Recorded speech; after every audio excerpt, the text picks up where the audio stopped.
You know, I'm personally inspired by all sorts of stuff. Being a rhythm guitarist, I really think I understand the importance of it. When you watch someone like James Hetfield from Metallica, we got the chance to stand up the side of the stage and watch him every night, listen to his monitor, and he plays so perfect. And people don't realize how important it is. That really binds everything together, and he's just so tight. So I think not everyone out there is destined to be a solo guitarist, and I think that there's such an important aspect about playing great rhythm. Some other great rhythm players, for example, Guns N' Roses. Slash is an amazing lead guitarist, but when you listen to those albums, the way it's all binded together with the rhythm guitar is just such great feel, and such feeling is so important. And if it wasn't for that, the solos are amazing, but I think you need to mesh everything together, and that's something we really try and do with Avenged Sevenfold.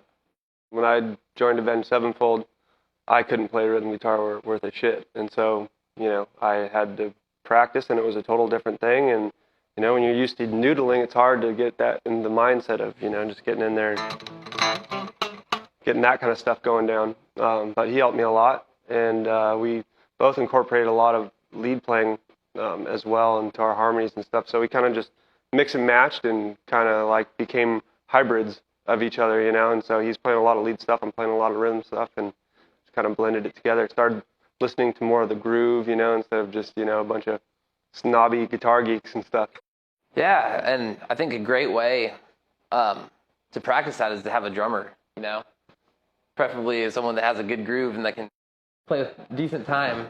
Well, it just makes your life completely that much easier. I mean, it's impossible to play to a bad drummer, at least with our experience. We've known him and we've played with him for our whole life, and he always had a great groove, and while his chops were developing, his groove was always there, and it made it very easy for us to just sit there and lay stuff down and not have to be worried that we're getting off time. It was just the groove always felt natural within our band because he was so tight and not just fast, but everything he played was on time with a groove. Even though it was going at 100 miles per hour, it still grooved very well. So it makes our job that much more easy. I think for us it was really important that we understood, because in the early days, me and him were kind of doing our own things. Our drummer was staying pretty solid, and we didn't really realize it until we started hearing some recordings of us and realizing that, wow, we got to tighten up. We really got to find ourselves. We got to get in the pocket with our drummer. And that just really happened naturally with a little bit of, consciousness of the fact that we were getting a little sloppy. You just try and you get in the pocket and then you play so many shows. I mean, the best practice is repetition when it comes to, playing with the same drummer. And all of a sudden, it's like he's an extension of me at this point, just a second nature when I can run around stage and play and just stay in the pocket with him. And I think that's really an important thing that, for young guitarists or anybody, anyone that ever wants to play in a band, is how important playing guitar is an amazing thing, but you have to be able to mesh with all your band members. It provides a much more fun experience too. You can just lay back and play a show for all of your fans that are there to see you, and play a show for yourself and just have a good time, and not just be looking back at the dickhead who keeps ruining the song. As a rhythm guitar player, it's important to be able to control your strumming hand very much. The muting is such an important thing, and just being able to, you can do wonders with just the top two strings, just doing stuff like that. Basically just combining like a percussive element by tapping on, your bottom string, just and you always come back to that bottom string, so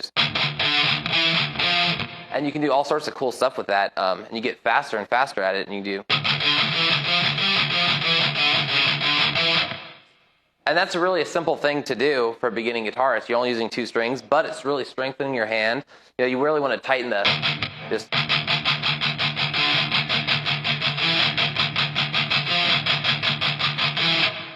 And it also helps, for you, to alternate, fingers, and you get a chance to use your pinky in there, because that's really an important thing. When you're starting out as a guitarist or at any level, you really need to strengthen every finger so that they can, do what Synyster Gates does and go ballistic speed.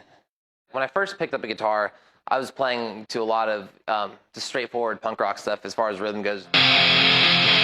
it was a lot of downstrokes. In fact, it was all downstrokes. And it wasn't until me and him got together that I started learning, alternate picking, going, back and forth. So my style's a little different because I would recommend, to learn by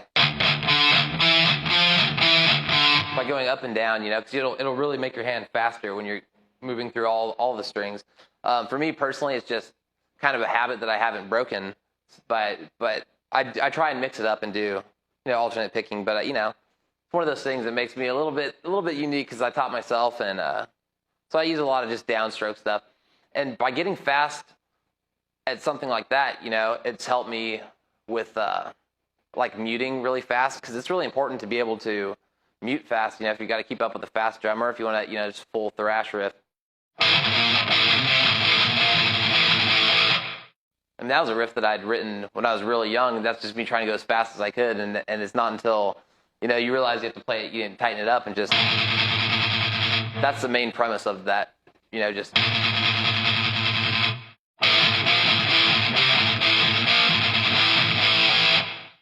definitely really good to know. I'm a huge fan of muting.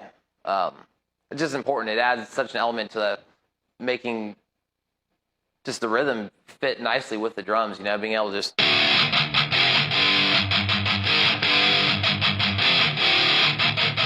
that really just tightens it up with the drums instead of just being open all the time or just muting all the time, just being able to fluctuate with what you do. And that's just a stylistic thing. A lot of that metal stuff is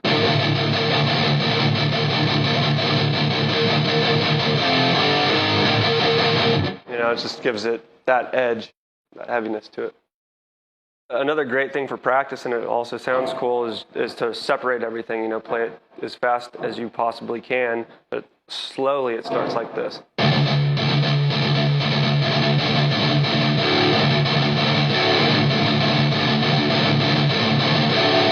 And you can get definitely a different element. It's a little bit more difficult, but it's definitely one to throw in there right off the bat and start practicing it. I think it started off not having a metronome, but I played with I jammed with a bunch of different kids, from around my area, and so I kind of got sort of a shitty sense of time because none of us were any good.